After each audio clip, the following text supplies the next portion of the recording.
16절 여호와의 오른손이 높이 들렸으며 여호와의 오른손이 권능을 베푸시는도다.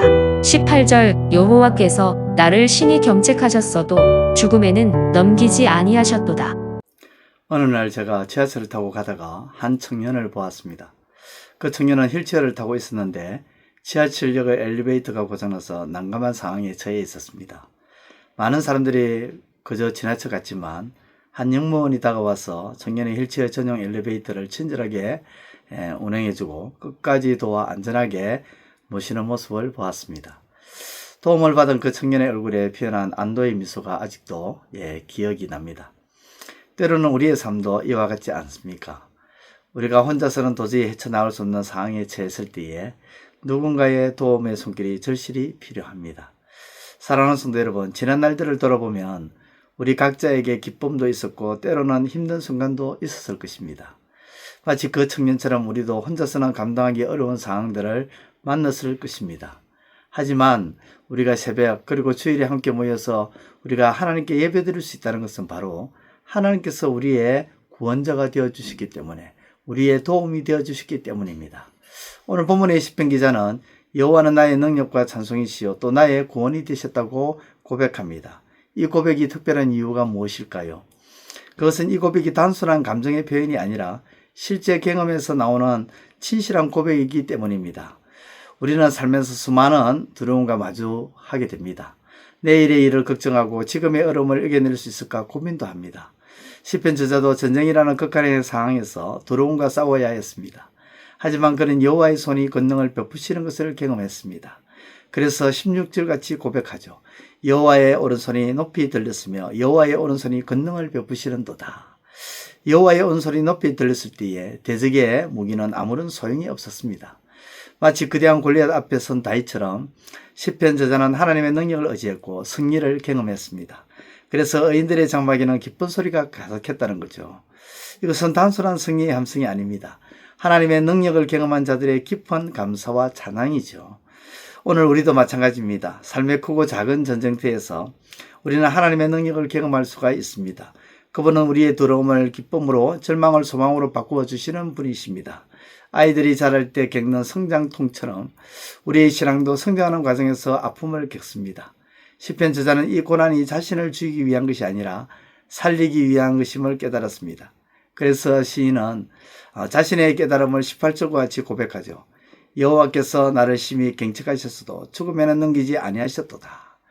마치 도자기가 뜨거운 불가마 속에서 단단해지듯이 우리도 시련을 통해 더 강한 믿음을 가지게 됩니다. 시편 저자는 이제 의의 문으로 들어가 하나님께 감사하겠다고 합니다. 저자는 시련이 끝났기 때문에 하나님께 감사하는 것이 아니라 시련 중에도 하나님의 선하신 뜻을 신뢰하는 성숙한 믿음의 고백을 하고 있습니다. 건축자들이 쓸모없다고 버린 돌이 오히려 가장 중요한 모퉁이 돌이 되었다는 이 말씀은 하나님의 놀라운 일하심을 보여주고 있는 것이죠. 세상의 기준으로 볼 때는 보잘것없는 것이지만 하나님은 귀하게 사용하십니다. 예수님도 이 땅에 오셨을 때 많은 이들에게 버림받으셨지만 하나님께서는 그분을 모든 인류의 구원의 머릿돌로 세우셨습니다. 그래서 시편 저자는 23절과 같이 하나님의 일하심이 신비롭다고 표현하고 있는 것이죠. 이는 여호와께서 행하신 것이요 우리 눈에 기이한 바로다. 기이한 바로다. 신비롭다는 겁니다. 우리의 연약함과 부족함도 하나님의 손길 안에서는 귀한 도구가 될 수 있습니다. 그래서 저자는 이날은 여호와께서 정하신 것이라 그렇게 선포하죠. 기뻐하면서요. 이는 현재의 상황을 넘어서서 하나님의 계획을 신뢰하는 믿음의 선포입니다. 마지막으로 저자는 하나님의 선하심과 인자심이 영원함을 깨닫습니다. 그래서 저자는 하나님의 임재 안에서 누리는 참된 행복을 27절과 같이 표현하죠. 여호와는 하나님이시라 그가 우리에게 빛을 비추시니 밧줄로 절기 제물을 제단불에 멜지어다. 하나님은 우리에게 빛을 비추는 분이시며 그 빛은 영원합니다. 주의 빛은 우리의 길을 밝혀줄 뿐만 아니라 우리의 존재 자체를 따뜻하게 일으켜 세워줍니다. 그래서 우리는 제단의 제물을 드리며 기쁨으로 감사할 수가 있죠. 하나님의 영원한 사랑과 은혜를 경험하며 주의 빛의 인도하심 가운데 거하는 자는 자원하는 마음으로 하나님을 찬송하고 경배할 수밖에 없습니다. 자원하는 마음과 찬송과 경배는 곧 하나님의 영원하신 사랑을 경험한 자들의 자발적인 감사와 찬양이기도 하죠. 우리도 이 사랑 안에서 새로운 하루를 시작하시기를 바랍니다. 사랑하는 성도 여러분, 오늘 이 새벽 우리는 시편 기자의 고백을 통해서 중요한 진리를 배웠습니다. 하나님은 우리의 두려움을 이기게 하시는 능력이시며 시련을 통해서 우리를 성장시키시는 분이시고, 또한 세상이 버린 것들을 귀하게 사용하시며 영원한 사랑으로 우리를 이끄시는 분이심을 가르쳐 줍니다. 이 새벽 시간 우리도 시편 기자처럼 여호와께 감사하라, 그는 선하심에 그의 인자심이 영원함이로다 고백할 수 있기를 바랍니다. 우리의 모든 순간이 하나님의 은혜 있음을 기억하며 새로운 하루도 그분을 의지하며 나아가시는 이 하루가 되시기를 우리 주님의 이름으로 축원드립니다. 기도드리겠습니다. 하나님 아버지, 감사합니다. 오늘 하루도 하나님을 의지하게 하옵소서. 두려움을 이기게 하시고 우리를 성장케 하셔서 단단하게 만들어주시는 그 하나님, 그 선하신 하나님을 기억하고 신뢰함으로 나아가는, 또 보잘것고 연약한 우리를 하나님께서 귀하게 사용하실 것을 기대하며 나가는 이 하루가 되게 하여 주옵소서. 예수님의 이름으로 기도드리옵나이다. 아멘. 이제 오늘 받은 말씀으로 함께 기도하겠습니다. 첫째, 우리가 혼자서는 도저히 헤쳐나갈 수 없는 상황에 처했을 때 누군가의 도움의 손길이 절실히 필요할 때가 있듯이 우리가 지금 호흡하며 하나님께 예배 드릴 수 있는 것은 하나님의 도움이 있었기 때문이었음을 잊지 않게 하소서.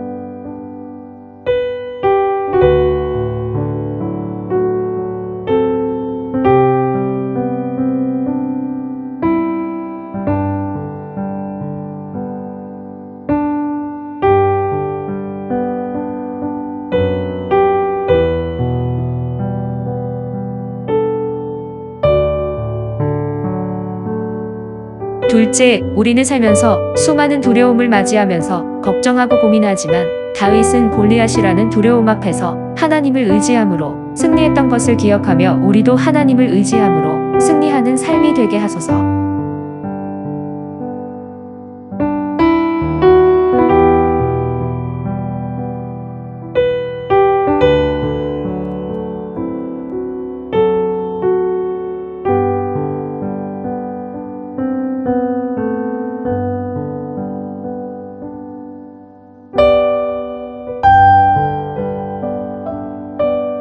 이제 오늘의 기도 제목을 가지고 합심하여 기도하도록 하겠습니다.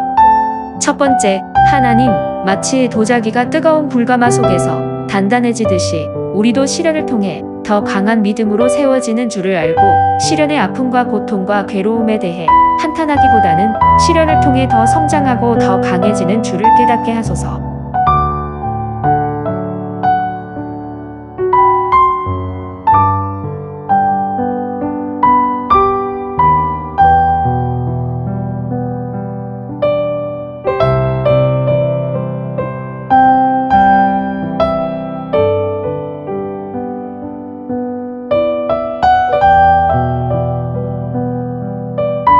두 번째, 하나님, 건축자들이 쓸모없다고 버린 돌이 오히려 가장 중요한 모퉁이 돌이 되었다는 말씀은 세상의 기준으로는 보잘것없이 보이는 것을 하나님은 귀하게 사용하심으로 하나님의 놀라운 일하심을 보여주시는 줄을 알게 하소서.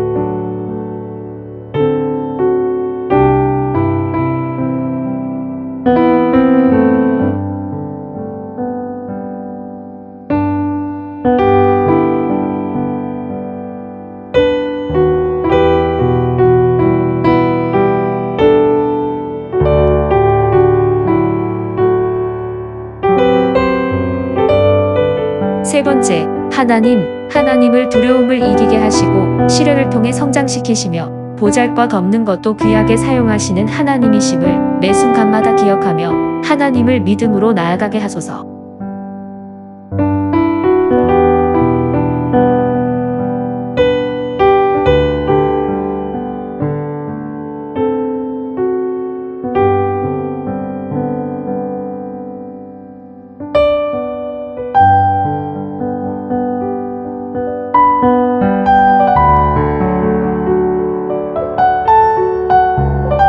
이제 개인의 기도 제목을 가지고 하나님 앞에 기도하시기를 바랍니다.